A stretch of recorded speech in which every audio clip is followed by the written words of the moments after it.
안녕하세요. 세라 건축TV 32번째 방송 시작하겠습니다. 방송을 하고 있는 저는 현업에 30년째 건축업에 종사하고 있고요. 세라 종합건설과 세라 건축사 사무소로 구성된 세라 건축그룹의 신민철 대표입니다. 오늘 말씀드릴 내용은 전원주택 단지 개발이 끝난 전원주택 단지 땅 계약하시기 전에 반드시 확인하셔야 될 내용들에 대해서 말씀을 드리도록 하겠습니다. 전원주택 단지에 땅을 하나 분양을 받으셨는데 인허가를 못 받는 땅이 있습니다. 대부분들 전원주택 단지는 도로도 돼 있고 기반시설이 다 돼 있다고 생각을 하고 도로까지 포장이 돼 있으니까 당연히 건축할 수 있다라고 생각들을 하시는데 생각보다 숨어있는 변수들이 많습니다. 어제도 급하게 출장을 갔다 왔는데 인허가가 어려운 땅이에요. 이 땅도 마찬가지로 전원주택 단지고 해서 그 땅을 갖고 설명을 드릴 수는 없어서 비슷한 케이스를 가지고 설명을 드리도록 하겠습니다. 생각보다 땅 계약하고 인허가 못 받는 경우 많고요. 또는 인허가까지는 받으실 수 있어요. 인허가 받을 수 있는데 이후에 준공을 못 내는 경우들도 있습니다. 그 부분에 대해서 설명을 드리도록 하겠습니다. 예를 들면 전원주택 단지가 이렇게 지금 보시는 그림처럼 나눠져 있다라고 가정을 할게요. 그러면 여러분이 사는 땅이 100평이라고 하면 당연히 도로 지분도 10평, 20평 이렇게 가지고 계실 거예요. 그러면 10명이 이 땅을 분양받았다고 하면 도로를 당연히 10명이 각각의 지분을 가지고 있을 겁니다.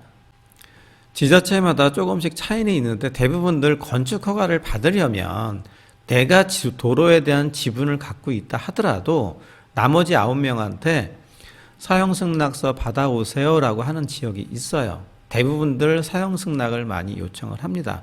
그러면 한 명이라도 사용승인을 안 해주면 인허가 자체를 못 내요. 그런데 건축주분들은 잘 모르시니까 부동산 말 듣고 혹은 영업하는, 분양하는, 분양 영업사원 말 믿고 아무 문제 없으니까 계약을 하는 경우가 있고요. 또 이제 대부분들 허가가 완료된 이후에 잔금을 주니까 걱정을 안 하시는 것 같은데 인허가 때는 사용 승인 없이 넘어갈 수 있어요. 이미 도로 포장이 돼 있고 기반시설이 돼 있으니까 관할청에서도 동의서 없어도 인허가 가능합니다라고 얘기하는데 인허가의 문제만 국한되면 별 문제가 없겠죠. 근데 언제 문제가 되냐면 예를 들어서 이 도로에 전기, 수도, 급수, 하수관이 메인관이 매입이 돼 있을 거예요. 근데 분양하시는 분이 아주 똑똑하게 잘해가지고 예를 들면 이 단지 내까지 LH에서 분양하는 것처럼 급수관, 하수관, 전기가 다 들어와 있어요. 그러면 나중에 공사할 때 이 도로를 훼손하지 않아도 됩니다. 그런 경우에는 가능해요. 준공까지. 근데 예를 들어서 이쪽으로 들어와 있는 급수관이 아무것도 없어요. 하수관도 없고. 그러면 내 집에서 나가는 하수를 처리하기 위해서는 도로를 이만큼 메인 배관 있는 데까지 파야 돼요. 그러면 뭐를 해야 되냐면 도로 굴착 허가를 받아야 돼요. 나 도로 이만큼 훼손할 거니까 굴착 허가 내주세요라고 하면 또 마찬가지로 관할청에서 뭐를 요청을 하냐면 굴착 허가서 주변 사람들한테 동의서 받아오십시오라고 얘기하는 경우들이 있어요. 그럼 또 받으셔야 돼요. 그러면 만약에 그걸 안 해줬다 그러면 인허가까지는 어떻게 내서 그럭저럭 지분 졌다라고 가정을 할게요. 그러고 나서 이제 상수도 하수도 다 연결해야 되잖아요. 그거를 못하는 경우들이 있습니다. 그렇기 때문에 반드시 인허가 때 사용 승인을 받을 수 있는지, 그 다음에 도로 굴착할 때 굴착 허가 받을 수 있는지, 사도니까 안 받아도 된다라고 계시는 분들도 있는데 지역마다 다 틀립니다. 대부분 받아오라고 하는 경우들이 많습니다. 반드시 도로가 누구 명의인지 사용승낙서를 받을 수 있는지 굴착할 때 동의서 받을 수 있는지 반드시 확인하셔야 돼요. 대부분 이 문제가 어떻게 발생을 하냐면 시행자하고 그러니까 토지를 인허가를 받고 토목공사를 해서 분양하는 사람과 분양받은 사람의 분쟁이 원인이 됩니다. 예를 들면 시행자가 분양받으신 분들하고 약속을 다 지켰어요. 그러면 별 문제가 없는데 약속을 안 지키는 경우들이 가끔 있습니다. 그러면 분양받은 사람 입장에서는 괘씸한 거예요. 땅 판 사람이. 이것도 해주고 저것도 해준다고 했더니 안 해줘? 그래, 그러면 너 한번 당해봐라. 내가 사용 승인할 때 안 해줘 버릴 거야. 그러고 혹여라도 공사 들어오면 바로 민원을 넣어버려요. 관할청에서 입장에서 보면 집을 짓는 분도 민원인이고 민원을 제기한 사람도 민원이에요. 누구 편을 들 수가 없습니다. 관계 법령 갖고 해석할 수밖에 없어요. 그렇기 때문에 반드시 확인을 하셔야 돼요.